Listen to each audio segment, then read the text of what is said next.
Mutiara Hikmah Official, menyingkap hikmah di balik sunnah.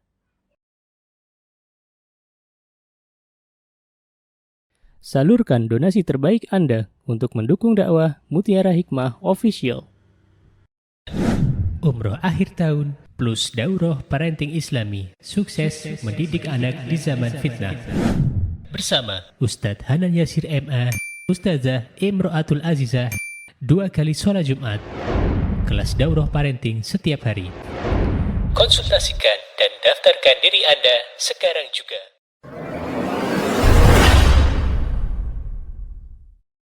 Ibu-ibu yang saya cintai karena Allah, hari ini kita akan mengambil sebuah tema tentang sebuah tema manajemen waktu, terutama bagi ibu rumah tangga. Dan sebenarnya manajemen waktu yang nanti akan kita pelajari bersama bukan hanya untuk ibu rumah tangga, tapi untuk kita sebagai seorang hamba Allah Subhanahu wa ta'ala, sebagai seorang muslimah yang harus benar-benar paham, yang harus benar-benar memakai waktunya dengan baik. Karena telah kita ketahui bersama bahwa Allah Subhanahu wa ta'ala bersumpah di dalam surah Al-Asr. Apa kata Allah Subhanahu wa ta'ala? A'udzu billahi minasyaitonir rajim. Bismillahirrahmanirrahim. Wal 'asr. Innal insana lafi khusr. Ibu-ibu udah hafal ya? Coba kita baca bareng-bareng Al-Asrnya. Ta'awud terlebih dahulu, silakan Ustazah Tania, bareng-bareng. Antum baca, yang lain juga baca bareng-bareng. Ta'awud. Sholat, nanti baca, ibu mengikuti ya. أعوذ بالله من الشيطان الرجيم أعوذ بالله من الشيطان الرجيم بسم الله الرحمن الرحيم بسم الله الرحمن الرحيم والعصر إن الإنسان لفي خسر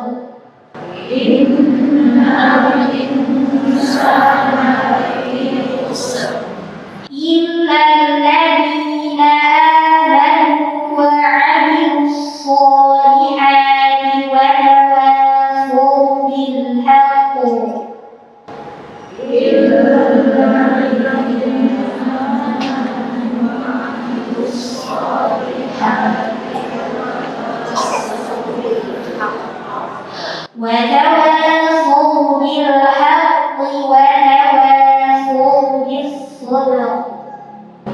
وتواصوا بالحق وتواصوا بالصبر Masya Allah, barakallahu fiik, jazakunallah khair ibu-ibu.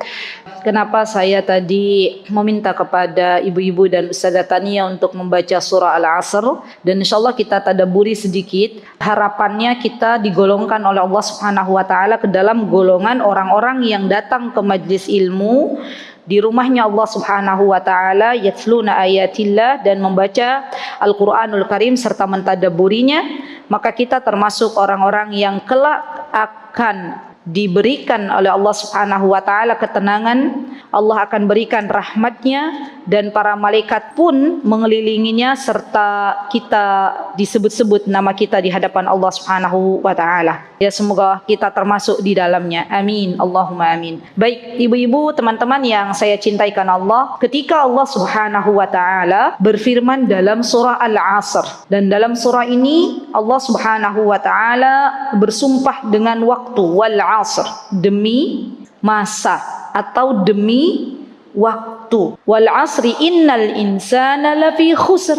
Sesungguhnya setiap diri kita, setiap manusia itu berada dalam kerugian. Illa, kecuali, ya, kita mau jadi manusia yang rugi atau manusia yang beruntung? Beruntung. Maka kita harus lihat siapa manusia-manusia yang tidak merugi, yang Allah Subhanahu wa ta'ala telah jelaskan di dalam surah Al-Asr. Illalladzina amanu, kecuali orang-orang yang beriman. Alhamdulillah, kita telah Allah takdirkan untuk hari ini dan semoga seterusnya sampai Allah mencabut nyawa kita menjadi orang-orang yang beriman. Illal ladzina amanu wa amilus shalihat.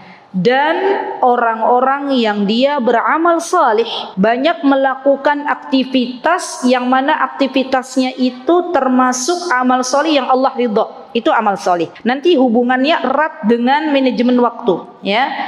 Karena yang namanya amal salih, sekecil apapun dari amal salih itu akan dilihat oleh Allah Subhanahu wa taala. Dan kita tahu subhanallah yang namanya ibu rumah tangga itu jangan pernah kita pandang sebelah mata. Ibu rumah tangga ketika ia melakukan aktivitas dari berbagai macam aktivitas yang ada termasuk di dalamnya amal soleh. Contohnya misalnya suami datang, dia sambut suaminya dengan baik, tersenyum, bertanya kepada suaminya, sayangku, kasihku, belahan jiwaku. Apa tuh ibu-ibu biasanya? Ya. Minuman apa yang ingin engkau rasakan atau apa yang bisa saya buatkan? Masya Allah, suaminya bilang, nggak usah repot-repot bu, gitu ya. Bolehlah dibuatkan secangkir teh.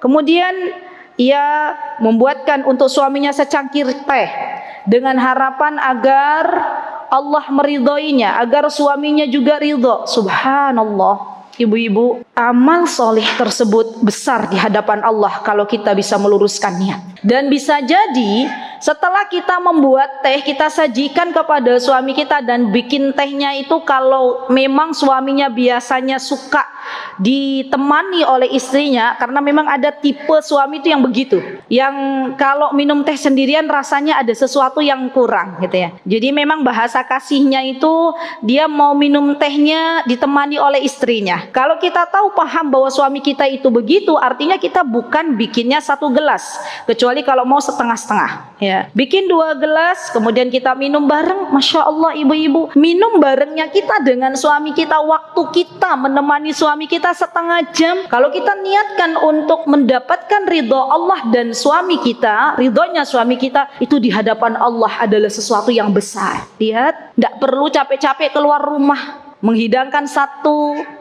cangkir kopi atau 1 cangkir teh dan menemani suami duduk. Dan biasanya yang namanya para suami itu ketika mereka sudah lelah mencari nafkah, mereka ingin menyampaikan, mengutarakan apa yang telah mereka temui di luar sana, ngobrol ya.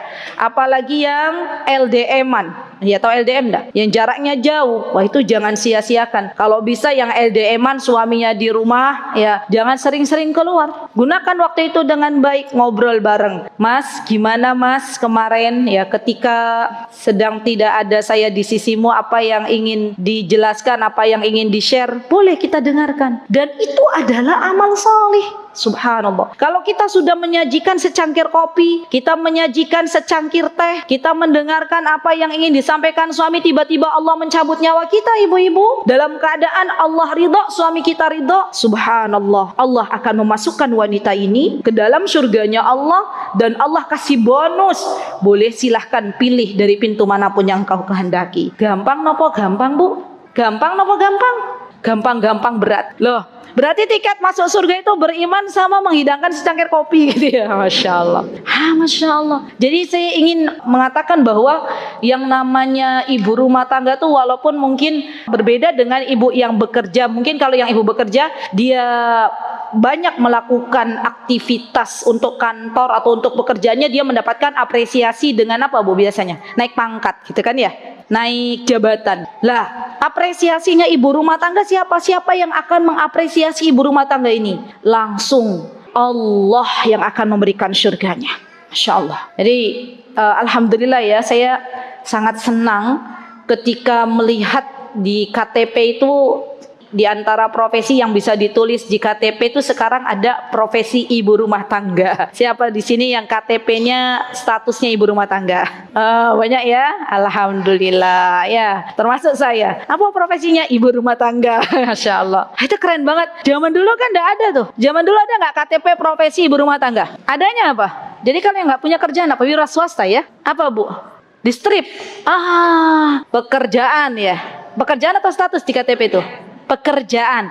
Strip gitu ya. Kasihan banget ya. Sekarang pekerjaan ibu rumah tangga. Wah, Masya Allah. Jadi ayo bismillah ya, kita bareng-bareng. Ternyata wa amilus solihat di sini, amal soli itu luas ibu-ibu ya. Jangan pernah kita mengatakan yang namanya wa amilus solihat itu hanya sholat, hanya belajar menuntut ilmu, hanya membaca Al-Quran misalnya, qiyamul lail, sholat duha. Tapi ternyata cukup luas ya, Masya Allah. Dan nanti insya Allah saya akan membahas juga ketika ibu rumah tangga ini ia memberikan waktunya untuk mengajarkan anak-anak, maka ini akan menjadi jariah baginya, Masya Allah ya. Baik, saya selesaikan dulu surah Al-Asr, illal ladzina amanu wa amilus salihat wa tawassaw bil haq ya. Dan saling nasihat menasehati dalam apa? Dalam kebenaran. Wa tawassaw bis sabr, dan saling nasihat menasihati dalam kesabaran. Subhanallah. Berarti ketika Allah Subhanahu wa taala bersumpah dengan waktu, artinya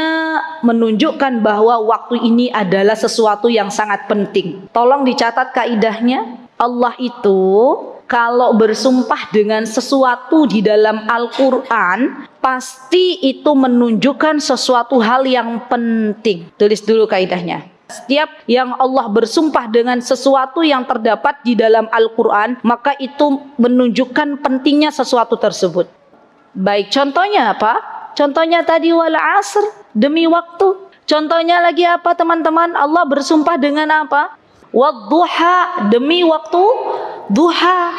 Kemudian apa lagi? Wal fajr, demi waktu fajar, waktu subuh. Masya Allah. Berarti waktu-waktu yang Allah telah jadikan bersumpah di dalamnya itu adalah sesuatu yang sangat-sangat penting. Baik, setelah kita pahami betapa pentingnya sebuah waktu, maka yang kedua kita akan bersama-sama belajar tentang surah yang ada di dalam Al-Quranul Karim, yaitu surah Al-Insyirah. Boleh silakan Ustazah Tania dibantu untuk dibacakan Al-Insyirah. Ibu-ibu baca ya. Ibu-ibu coba perhatikan Ustazah Tania membaca. Kalau beliau membaca to dengan tebal, ibu-ibu baca to dengan tebal. Ya, silakan. Ya, Masya Allah. Saya dipraktekkan banyak sudah belajar kasih ini ya. A'udzu billahi minasy syaithanir rajim. A'udzu billahi minasy syaithanir rajim. Bismillahirrahmanirrahim. Bismillahirrahmanirrahim.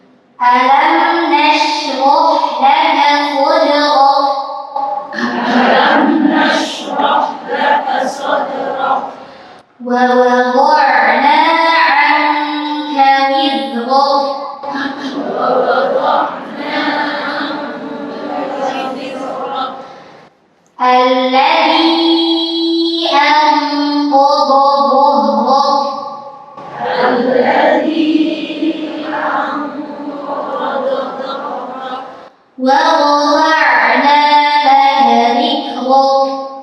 وَرَفَعْنَا لَكَ ذِكْرَكَ فَإِنَّ مَعَ الْعُسْرِ يُسْرًا إِنَّ مَعَ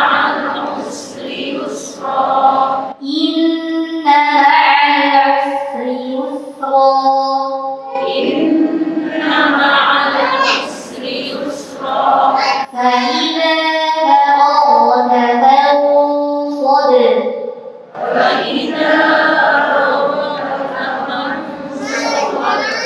وإلى ربك فارغب.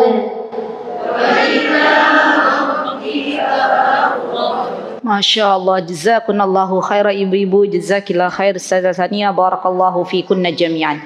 Baik ibu-ibu yang saya cintai karena Allah, di dalam surah Al-Insyirah ini ada ayat yang Allah Subhanahu wa taala jelaskan. Apa kata Allah Subhanahu wa taala? Fa idza faraghta fansab. Maka ketika kalian itu selesai dari sebuah urusan, maka hendaklah berpindah kepada urusan yang lain. Berarti di dalam Islam itu ndak ada yang namanya mager. Ya, mager itu apa? Malas gerak, nggak mau ngapa-ngapain.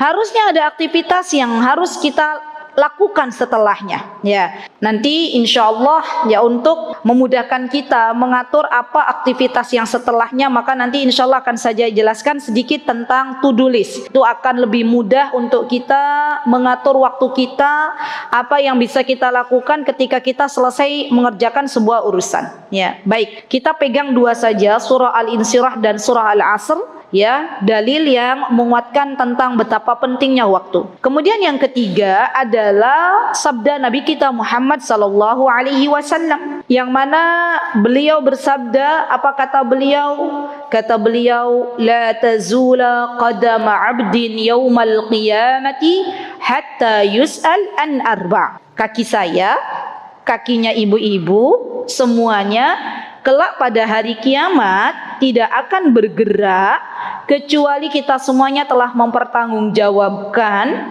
dan kita menjawab pertanyaan-pertanyaan yang Allah ajukan. Di antaranya yang pertama, Allah akan bertanya kepada kita, an umrihi fima afnah. Apa yang telah engkau lakukan dari usia yang aku berikan, kata Allah. An umrihi fima afnah, ya usiamu untuk apa, gitu, Masya Allah. Dan kalau kita membahas tentang usia, maka itu erat kaitannya dengan waktu, ya. Jadi besok kita akan ditanya oleh Allah Subhanahu wa taala, hari ini kita melakukan apa di jam sekian, kita sedang melakukan apa, semuanya akan kita pertanggungjawabkan di hadapan Allah Subhanahu wa taala. Subhanallah. Kalau kita sadari kembali tentang betapa luar biasanya kelak pertanggungjawaban kita di hadapan Allah, maka saya kira tidak ada satupun dari kita yang akan menyanyiakan waktu, ya, karena besok semua kita akan ditanya oleh Allah Subhanahu wa taala. Yang kedua yang akan Allah tanya, teman-teman, adalah tentang ilmu kita. Teman-teman setiap hari Selasa datang ke kajian hasanah untuk menuntut ilmu, maka kelak Allah akan tanya kepada kita, apakah ilmu yang telah engkau cari, yang telah engkau dapatkan itu engkau amalkan, atau hanya sekedar untuk catatan di buku tulisan masing-masing. Itu akan Allah tanya. Yang ketiga yang akan Allah tanya adalah masa mudamu. Saya sering mengatakan masa muda dalam Islam itu dihitung dari sejak balik sampai usia 30 tahun.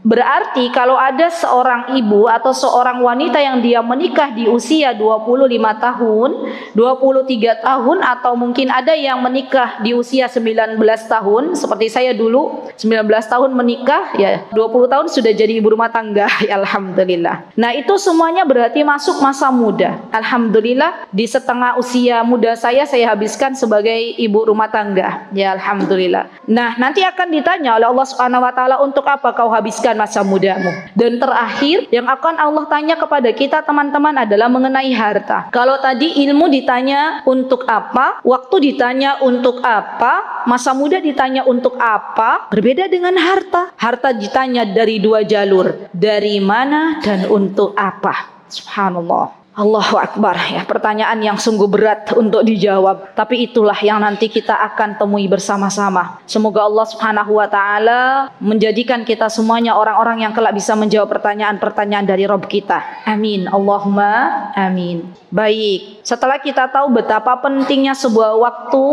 ya, ketika kita belajar dari Al-Qur'an dan dari hadis Nabi kita Muhammad SAW, maka sekarang kita akan belajar bagaimana mengatur waktu kita. Ya, Masya Allah. Yang pertama, teman-teman, ketahuilah bahwa kehidupan di dunia ini adalah waktu untuk memperbanyak amal saleh. Itu dulu yang perlu kita lakukan, karena memang yang perlu kita ketahui.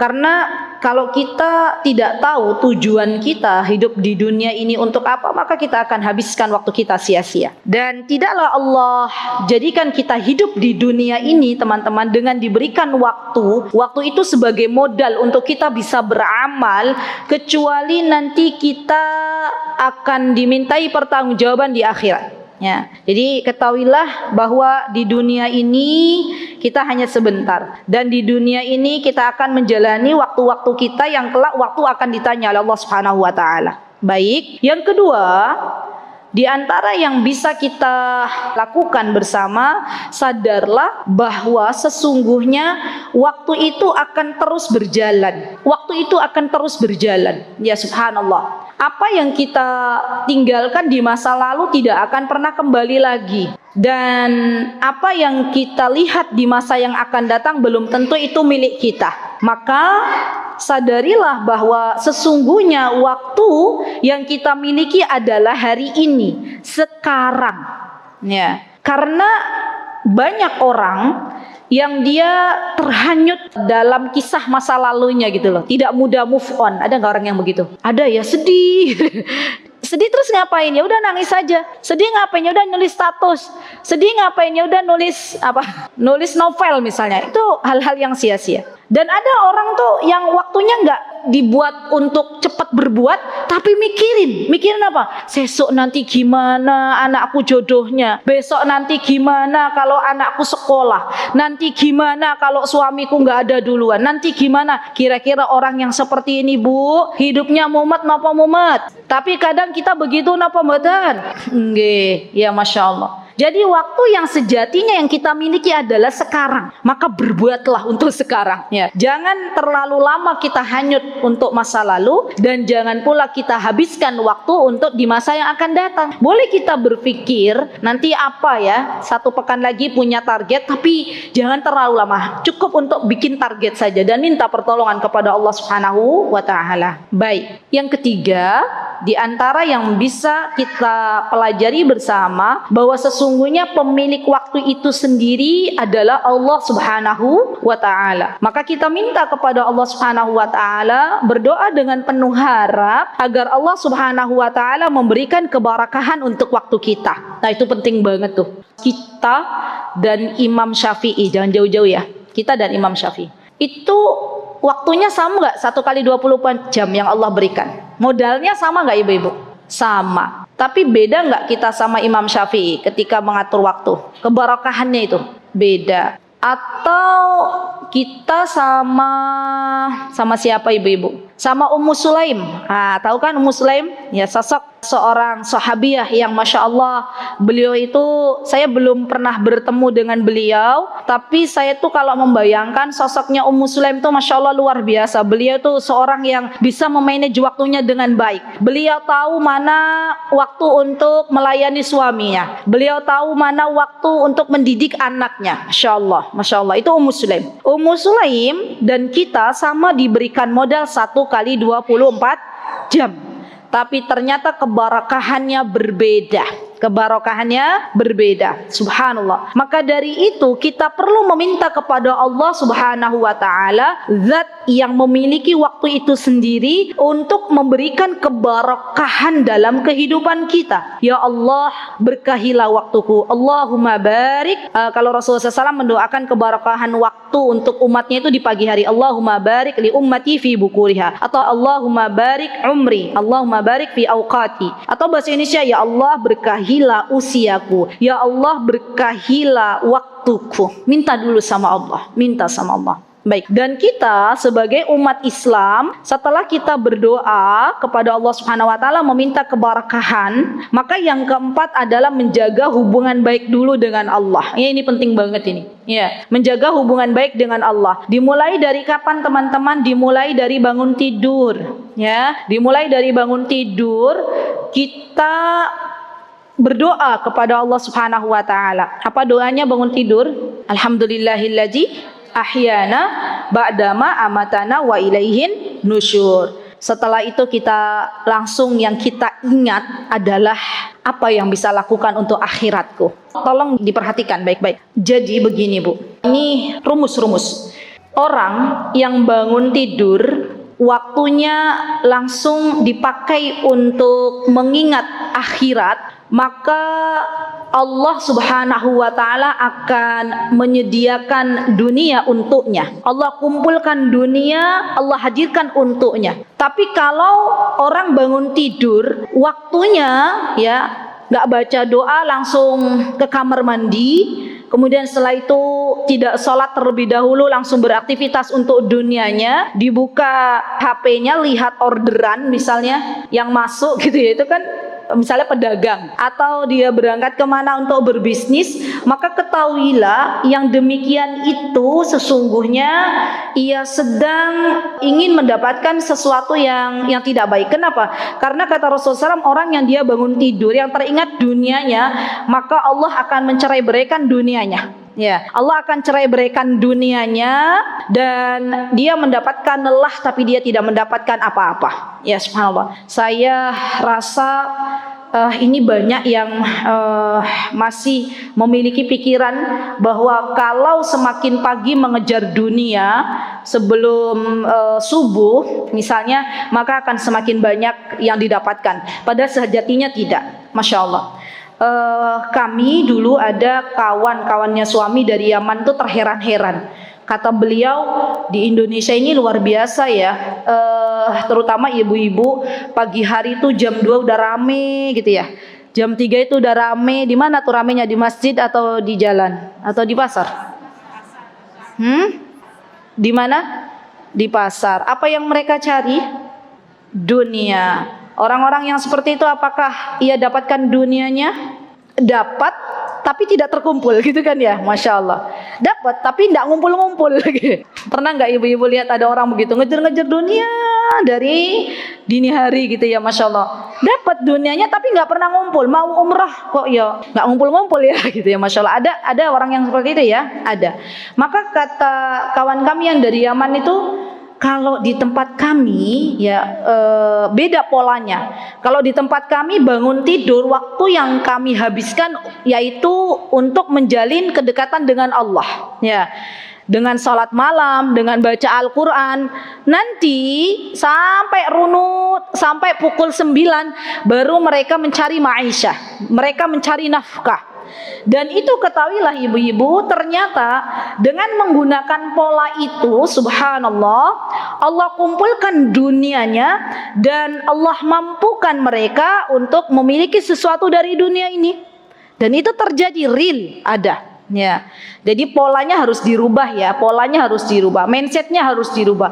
Bahwa yang namanya dunia itu tidak berarti semakin kita lama mengejarnya, ya maka semakin banyak. Ternyata tidak. Ya, jadi kita bangun tidur itu langsung langsung hubungkan hati kita dengan Allah Subhanahu wa taala. Ya Allah, kita berdoa. Kemudian jangan lupa juga adab-adab setelah tidur. Kamar mandi juga kita baca doa ya, mendahulukan kaki kiri. Kemudian setelah itu jangan berlama-lama, lantas lanjut dengan qiyamul lail. Misalnya setelah berqiyamul lail lanjut untuk menghafal Al-Qur'an, misalnya memurojaahnya, lanjut untuk memurojaah pelajaran, menunggu waktu subuh berdoa. Setelah itu nanti subuh, habis subuh tidak langsung berangkat, tidak langsung bergerak, dia duduk sejenak, salat, zikir, setelah salat zikir pagi petang, atau kemudian setelah itu menunggu sampai syuruk, dapat pahala umroh 2 rakaat salat syuruk. Setelah itu baru dia mengejar dunia. Boleh, silahkan ya. Itu pola yang harus kita bangun. Kalau kita tahu bahwa ternyata menjalin hubungan dengan Allah Subhanahu wa taala itu sesuatu yang penting bagi kita, maka Allah akan berikan keberkahan untuk waktu kita. Ya. Dan saya berpesan untuk diri saya dan teman-teman, tolong awali waktu kita itu dengan Al-Qur'an. Karena terkadang secara zahir waktu kita habis untuk baca Al-Quran, tapi ternyata dengan kita membaca Al-Quran, Allah berikan keberkahan waktu. Allah berikan keberkahan waktu. Coba aja teman-teman setiap hari baca Al-Quran, tiba-tiba saya lagi mager deh, nggak mau baca Al-Quran gitu ya. Waktunya tuh terasa kok ternyata nggak efektif ya, kok ternyata banyak waktu yang saya buang sia-sia gitulah. Masya Allah. Jadi awali dengan membaca Al-Quran. Nasihat ini juga saya dapatkan dari Ustadzah Najah Sungkar, yang waktu itu beliau berbicara atau beliau menyampaikan muhadarahnya di Hotel Espak ya, depannya itu ya. Beliau kan berpesan kepada kita, awali hari kalian itu dengan Al-Quran. Masya Allah. Dan orang-orang yang terbiasa mengawali harinya dengan Al-Quran, ibu-ibu, Masya Allah, Allah akan berikan keberkahan di dalam waktunya. Masya Allah. Bahkan orang-orang yang membaca Al-Quran di waktu pagi itu akan disaksikan oleh para malaikat. Ya, Masya Allah. Dan kita tahu, subhanallah, yang namanya membaca Al-Quran di waktu manusia tertidur, yang namanya membaca Al-Quran di waktu dunia ini masih sepi, maka itu akan lebih terasa masuk ke dalam hati. Nggih napa mboten? Iya. Ya. Dengan ditadaburi, kemudian kita baca lagi berulang-ulang. Masya Allah. Oke, baik. Yang menjaga hubungan dengan Allah Subhanahu wa Ta'ala dengan meminta kepada Allah keberkahan waktu. Baik, yang kelima, setiap melakukan aktivitas, ya, terutama aktivitas dari amal salih atau kebaikan, maka iringilah dengan membaca basmalah. Ini manajemen waktu yang mungkin tidak didapatkan dari manajemen waktu secara umum gitu ya. Tapi saya yakin banget ketika kita mengawali sebuah aktivitas atau amal solih dengan basmalah, maka sesungguhnya kita itu sedang meminta pertolongan kepada Allah. Bismillahirrahmanirrahim. Itu kan kita sejatinya dengan menyebut nama Allah. Kata Syekh Utsaimin rahimahullah ta'ala, kata beliau, dalam ucapan basmalah itu ada sesuatu yang kita pinta dari Allah Subhanahu wa Ta'ala, yaitu pertolongannya Allah. Dan orang yang meminta pertolongannya Allah ketika beraktivitas dan merasa bahwa itu adalah pertolongannya Allah, pahalanya berbeda dengan orang yang dia melakukan amal sholih tanpa ada rasa ditolong oleh Allah Subhanahu wa Ta'ala. Syekh Utsaimin rahimahullahu ta'ala pernah mengatakan akan berbeda pahalanya dua orang yang satu dia berwudu kemudian ada rasa di dalam dirinya, ya Allah, saya berwudu ini mencuci tangan saya, mencuci muka saya itu karena ditolong oleh Engkau, dengan orang yang biasa-biasa saja dia berwudu tanpa ada rasa ditolong oleh Allah, maka pahalanya yang biasa itu dapat satu, yang merasa ditolong oleh Allah itu dapat dua. Masya Allah. Ini hal yang luar biasa. Maka iringilah setiap kegiatan yang baik, setiap aktivitas yang baik, setiap amal soleh itu dengan basmalah. Kenapa? Karena sejatinya kita sedang meminta pertolongan kepada Allah Subhanahu wa Ta'ala. Baik, setelah kita meminta barakah dari Allah atas keberkahan waktu, dan setelah kita meminta kepada Allah pertolongan, langkah selanjutnya adalah setiap kali kita akan melakukan amal solih, cobalah untuk meluruskan niat. Ya, Masya Allah. Setiap kali kita akan melakukan sebuah aktivitas, ya, maka cobalah luruskan niat. Karena niat ini yang akan menentukan diterima atau tidaknya amal kita di hadapan Allah Subhanahu wa Ta'ala. Ibu-ibu mau sholat malam, luruskan niat untuk apa saya sholat malam, untuk siapa saya sholat malam. Mau baca Al-Quran, niatkan lagi untuk apa saya baca Al-Quran, ya. Ibu-ibu mau hadir di majlis ilmu yang online, luruskan niat lagi untuk apa saya menuntut ilmu. Terus setiap aktivitas kita niat, ya. Dari situ Allah akan menerima atau tidak amal solih kita. Jadi luruskan niat itu hal yang sangat penting menurut saya, ya, Masya Allah. Kalau di tengah perjalanan kita sedang melakukan sebuah amal solih, sedang melakukan aktivitas, tiba-tiba niat kita berubah, apa yang bisa kita lakukan, teman-teman?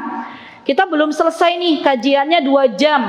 Ternyata di pertengahan niat kita sudah goyah. Niat kita sudah bukan karena Allah lagi, tapi niat kita agar mendapatkan pujian dari kawan. Jadi 2 jam itu 1 jam niatnya lillahi ta'ala, 1 jam niatnya karena kawan misalnya, ya. Apa yang bisa kita lakukan? Yang bisa kita lakukan adalah tajdidun niyah, perbaharui niat.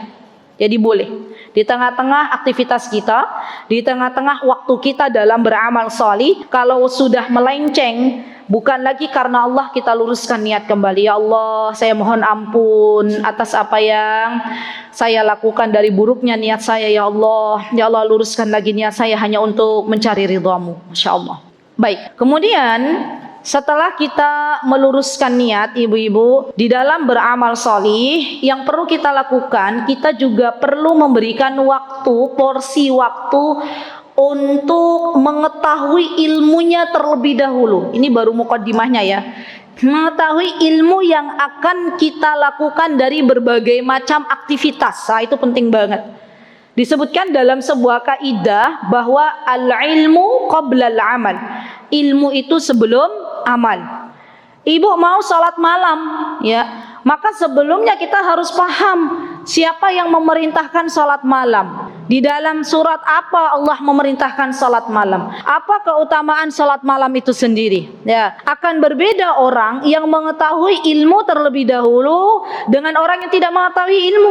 Ya, saya yakin ibu-ibu ketika misalnya hari Senin, ibu-ibu mau menggunakan waktunya untuk puasa sunnah. Ya, kenapa ibu-ibu puasa sunnah? Kira-kira kenapa? Menggunakan waktunya dari pagi, ya, dari waktu terbit fajar, waktu subuh sampai tenggelam matahari, ibu gunakan waktunya untuk puasa sunnah Senin Kamis. Kenapa ibu-ibu melakukan hal seperti itu? Karena kita tahu itu adalah kebiasaan Nabi kita Muhammad SAW.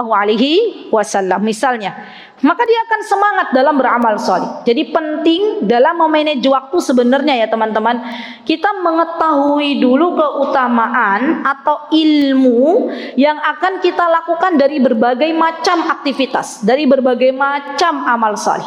Termasuk di dalamnya teman-teman menggunakan waktu 1,5 jam. Teman-teman datang nih ke sini, ke Masjid Mutiin ini, saya kira ada yang dari pukul 8, ya, ada yang dari pukul 8:30. Ambillah dari pukul jam 8 sampai jam 10, 2 jam teman-teman di sini. Duduk di majelis ilmu menghabiskan waktu 2 jam. Itu waktu yang cukup panjang. Nah, apa yang bisa kita lakukan sebelum kita datang ke majelis ilmu? Kita belajar dulu ilmunya. Kita tahu dulu keutamaan dalam bermajelis ilmu itu apa, ya. Sehingga kita lebih semangat dalam melakukan berbagai macam amal soleh. Jadi pahami dulu, ilmui dulu sebelum beramal, sebelum beribadah. Insyaallah ya. Dan ini hanya dilakukan oleh orang-orang beriman, hanya dilakukan oleh orang-orang muslim, ya. Karena terkadang banyak orang yang dia tidak tahu ilmunya melakukan sebuah kebaikan. Apalagi orang-orang yang tidak beriman kepada Allah Subhanahu wa taala, maka amal solehnya tidak diterima di sisi Allah Subhanahu wa taala. Yang kedelapan diantaranya adalah untuk memanajemen waktu setelah kita mengetahui hubungan hablum minallah. Apa namanya? Hablum minallah. Tadi hablum minallah itu zikir pagi-pagi ya. Kita mengetahui kapan waktu sholat kita, kapan waktu kita membaca Al-Quran, kapan waktu kita untuk bermajlis. Itu namanya menjaga hubungan kita dengan Allah. Maka yang kedelapan adalah mengetahui menjaga hubungan baik dengan manusia. Nah, itu penting juga tuh. Hablum minan nas. Siapa orang-orang yang ada di sekitar kita, ibu-ibu? Siapa? Orang terdekat dulu. Siapa? Oke, yang punya suami berarti suami ya. Yang belum punya suami orang tua. Ya. Kemudian siapa? Anak. Kemudian siapa lagi?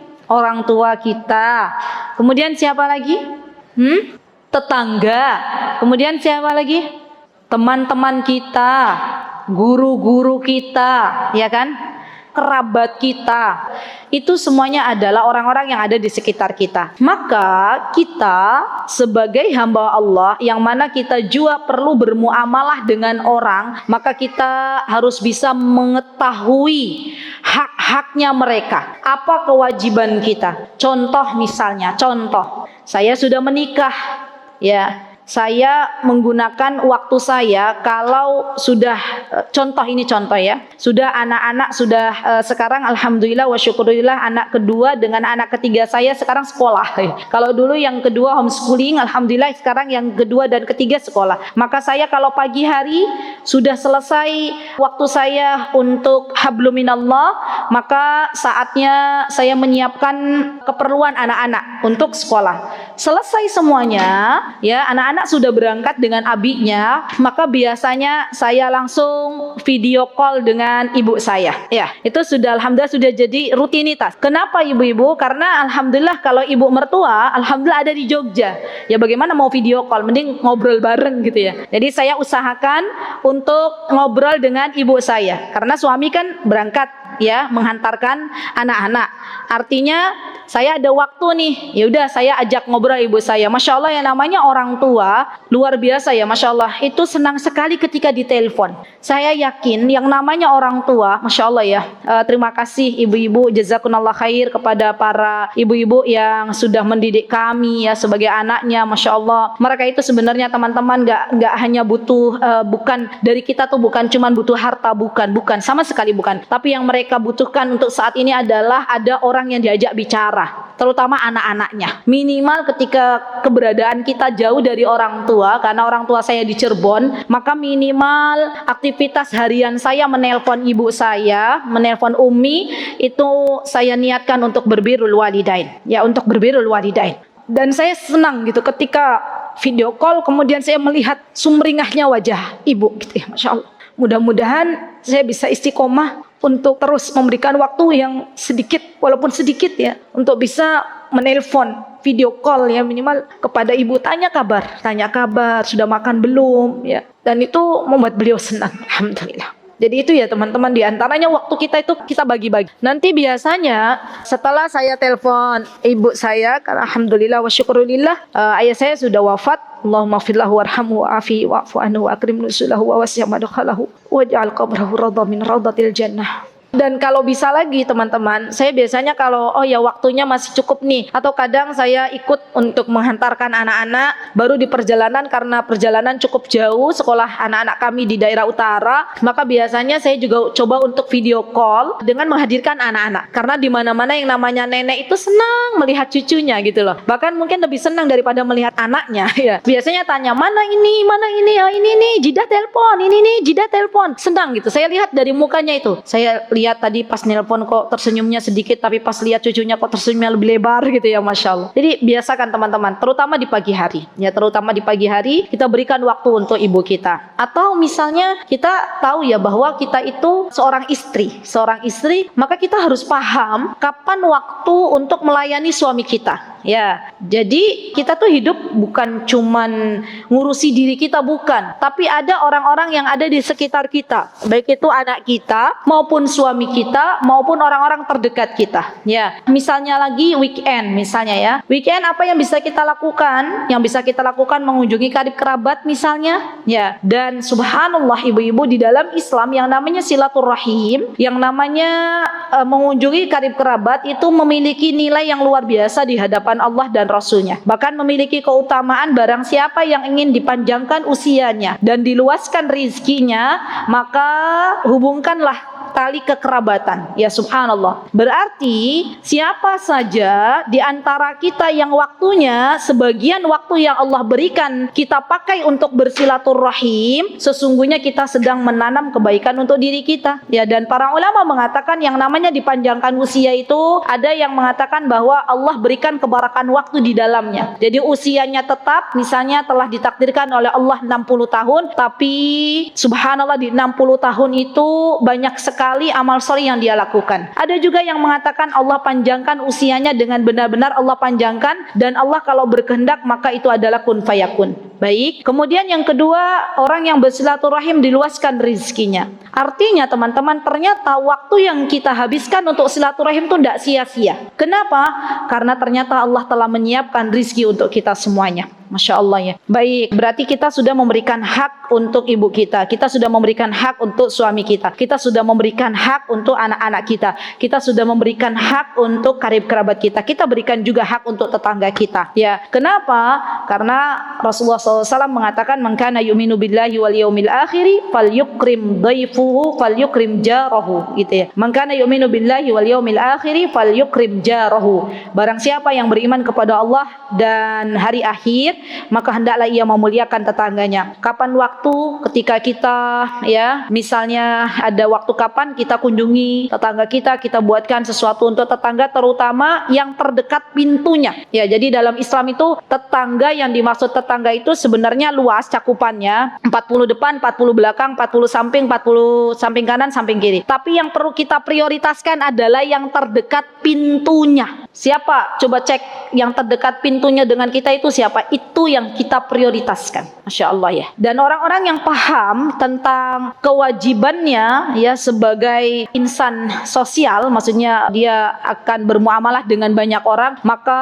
sesungguhnya ia pun akan menghabiskan di sebagian waktunya agar menjadi orang yang bermanfaat. Masya Allah, agar menjadi orang yang bermanfaat. Ingat teman-teman, apa yang disabdakan oleh Nabi kita Muhammad SAW, yang disabdakan oleh beliau adalah khairun nasi anfa'uhum linnas. Sebaik-baik manusia adalah orang yang bermanfaat untuk yang lainnya. Baik, setelah kita mengetahui hablum minallah, hablum minannas, maka penting juga teman-teman, ini akan mendatangkan keberkahan nih. Di antaranya perlu kita itu minta ridhonya suami. Yaitu Masya Allah, saya rasakan beda ketika saya mau melakukan aktivitas, kemudian saya minta dulu izin ke suami dengan misalnya saya terburu-buru, contohnya saya belum izin ke suami misal, ya, tuh saya rasa beda banget gitu ya. Jadi kalau teman-teman mau melakukan sesuatu hal, misalnya teman-teman mau bermajlis ilmu, kemarin saya ngisi di Mangkuyudan itu ada pertanyaan, apakah kalau mau kajian izin suami gitu ya? Maka saya katakan izin suami dulu, ya.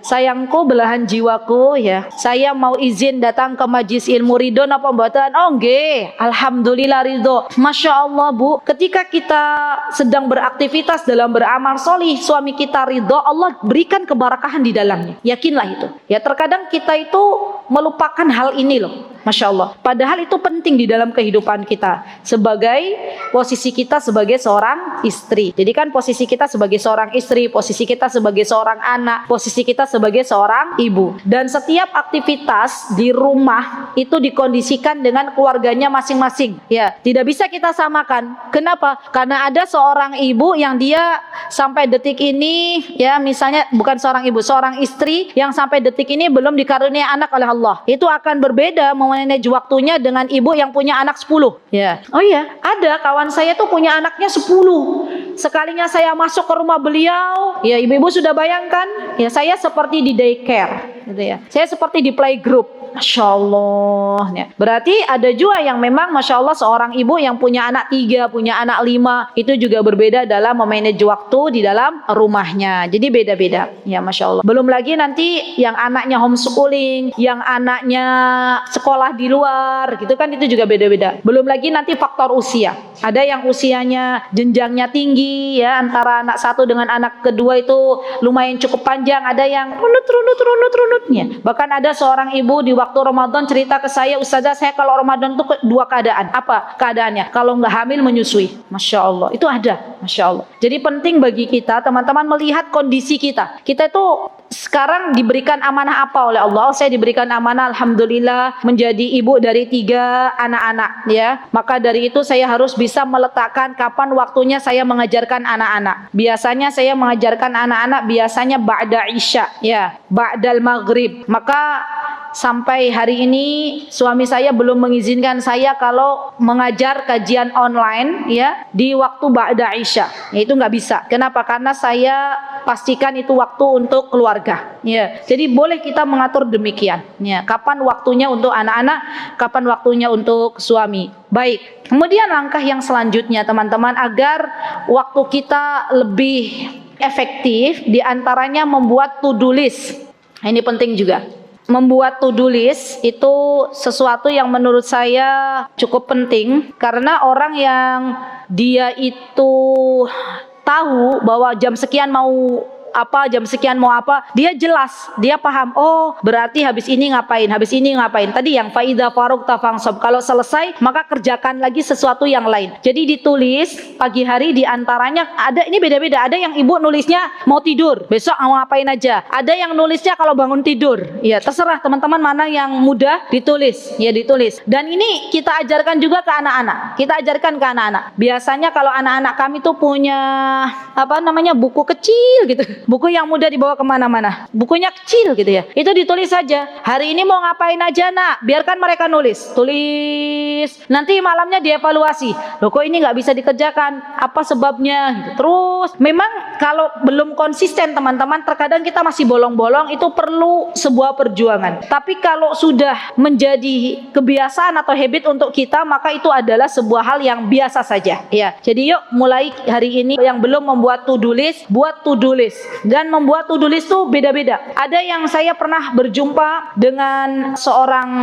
ibu-ibu yang membuat to-do listnya rapi sekali, Masya Allah. Dimulai dari yang terpenting gitu ya, Masya Allah. Yang terpenting yang bisa dikerjakan nanti, misalnya setelah yang terpenting ini prioritasnya apa, Masya Allah. Dan itu rapi sekali. Di print itu, ditempel. Wah, Masya Allah. Kalau saya seperti itu belum bisa ya. Ya sudah sederhana aja. Anak-anak buat buku ya, kemana-mana kalian harus punya buku kecil, kalian tulis apa yang mau dilakukan gitu ya. Dan sekarang juga bisa dibuat di HP kita gitu ya. Di HP kita itu ada to-do list tuh bisa ya. Teman-teman mau buat apa, Masya Allah, ada aplikasinya, ada apa yang bisa kita lakukan. Bahkan ada, saya pernah juga lihat, kita tuh di alarm ya, mau ngapain gitu, di alarm, nah itu juga bisa ya, Masya Allah. Jadi gunakan teknologi yang Allah berikan itu untuk hal-hal yang bermanfaat. Di antaranya apa? Untuk membuat to-do list. Siapa di sini yang sudah membuat to-do list di HP? Acungkan tangan. Masya Allah, Mbak Mia. Nanti kapan-kapan share, Mbak, gimana caranya. Karena ibu-ibu itu,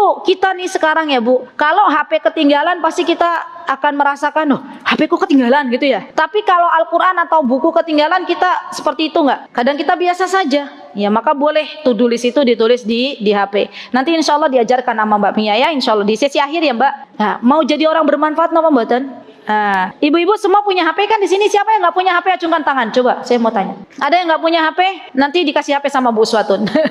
Semua punya ya, alhamdulillah ya, baik. Nanti insya Allah Mbak Mia yang akan share bagaimana mengatur atau membuat to-do list di HP masing-masing. Baik, sekarang yang ke-10. Baik, di antaranya yang ke-10 ya, setelah kita bikin to-do list beserta batasan waktu. Ya, to-do list itu bukan hanya menulis apa yang mau dilaksanakan, juga batasan waktu. Dari jam sekian sampai jam sekian. Saya kira ibu-ibu sudah pernah buat begitu kan? Ingat enggak waktu kita masih muda? Berarti kita sekarang udah tua ya. Kita tuh punya agenda. Bu siapa? Bu Waluyati. Masya Allah. Nah, ini ibu guru ya? Bu guru bukan? Eyang dulu punya ini enggak? Bu Waluyati. Dulu punya itu enggak apa, buku agenda Eyang? Punya. Pernah ditulis nggih? Jam sekian sampai jam sekian apa begitu ya? Sampai sekarang masih menulis. Sudah enggak lagi. Masya Allah. Teman-teman, siapa yang dulu pernah menulis di agenda itu? Ditulis kan? Dari jam sekian sampai jam sekian ngapain? Siapa yang masih istiqomah nulis begitu? Hah? Sudah enggak? Kenapa? Bu Sultan masih? Sudah enggak juga? Teman-teman masih enggak? Sudah enggak juga, enggak ada waktu. Mau nulis keburu anaknya nangis gitu ya. Mau nulis keburu suaminya, istriku tolong bikinkan ini gitu. Udah bubrah semua. Padahal kalau kita insya Allah prioritaskan ada waktu. Ya, menulis seperti itu insya Allah waktunya enggak sampai setengah jam. Ya, tulis. Ya, Masya Allah. Baik, kemudian yang ke-11 adalah ya, meninggalkan aktivitas yang sia-sia. Wah, ini penting banget ini. Ya, Masya Allah. Di antaranya apa teman-teman aktivitas yang sia-sia itu? Di antaranya adalah menghabiskan waktu kita untuk nyekrol atau untuk melihat di sosial media sesuatu yang tidak bermanfaat. Itu aktivitas yang sia-sia. Ya, jadi yang namanya media sosial itu adalah nikmat dari Allah Subhanahu wa taala yang perlu kita syukuri, juga perlu kita atur ya. Karena ya Masya Allah teknologi media sosial itu seperti pisau ya, Masya Allah. Kalau kita tidak bisa menggunakannya dengan baik, maka sesungguhnya mereka akan membahayakan kita. Jadi penting bagi kita untuk mengatur kapan kita berada di dunia maya, kapan kita berada di dunia nyata. Ya, dan penting juga bagi kita sebagai seorang ibu, kapan waktunya kita bercengkrama dengan keluarga dan kapan waktunya kita untuk berada di sosial media. Ya, dan terutama lagi di antara yang sia-sia adalah misalnya contoh nongkrong, ya, nongki-nongki, kumpul-kumpul sesama ibu-ibu, sesama anak muda. Coba dilihat lagi, kira-kira itu nongki, itu kumpul-kumpul, menghabiskan berapa jam dan apa yang didapatkan dari situ, gitu ya. Kalau ibu-ibu kumpulnya di majelis ilmu, 1 jam dapat ilmu, alhamdulillah. Dengan seiring menjamurnya kafe, ya ibu-ibu ya, di Yogyakarta kan Masya Allah, berapa meter nemu kafe. Di kampung ada kafe gitu ya, Masya Allah. Di gang-gang ya, gang yang subhanallah menurut kita kok ada ya kafe ternyata gitu ya, Masya Allah. Dengan banyak menjamur kafe itu Masya Allah Allah semakin banyak orang-orang nongkrong akhirnya. Semakin banyak orang menghabiskan waktunya hanya sekedar untuk minum kopi. Dan minum kopinya itu nggak cukup 1 menit, 2 menit, berjam-jam. Ya, padahal zaman dulu para ulama untuk memakan sesuatu, ya mereka kalau makan roti kering tuh biar kalau makan kering kan roti kering kan lama ya, gitu ya. Mereka mencelup roti kering itu dan cepat memakannya. Selesai, mereka langsung berpindah ke kegiatan lain. Ya, coba orang minum kopi boleh nggak ibu-ibu? Boleh.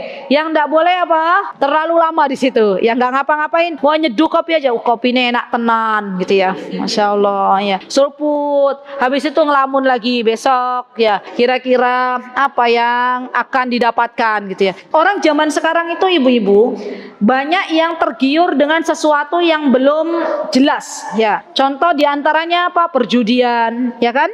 Sekarang itu yang namanya perjudian bukan lagi di dunia nyata, tapi lebih-lebih di dunia maya. Mereka mengira ketika waktunya dihabiskan untuk berjudi, mereka mengira akan menjadi orang yang kaya dadakan. Padahal ketahuilah bahwa itu semuanya adalah sesuatu yang berasal dari syaitan. Ya, tahapan-tahapan syaitan dalam menggoda anak Bani Adam adalah apa? Disibukkan dengan sesuatu yang tidak bermanfaat. Misalnya tadi berjudi, main kartu, nongkrong, ya. Itu semua adalah sesuatu yang tidak bermanfaat. Baik. Kemudian yang ke-12. Oh iya, ada pesan dari Rasulullah SAW. Apa kata beliau? Min husni islamil mar'i tarkuhu ma la ya'ni. Ya, di antara kebaikan Islam seseorang adalah meninggalkan hal yang tidak bermanfaat. Lihat, kalau memang kita ketahui bahwa itu tidak ada manfaatnya bagi kita, maka kita tinggalkan. Ya, karena semua akan dipertanggungjawabkan di hadapan Allah Subhanahu wa taala. Baik.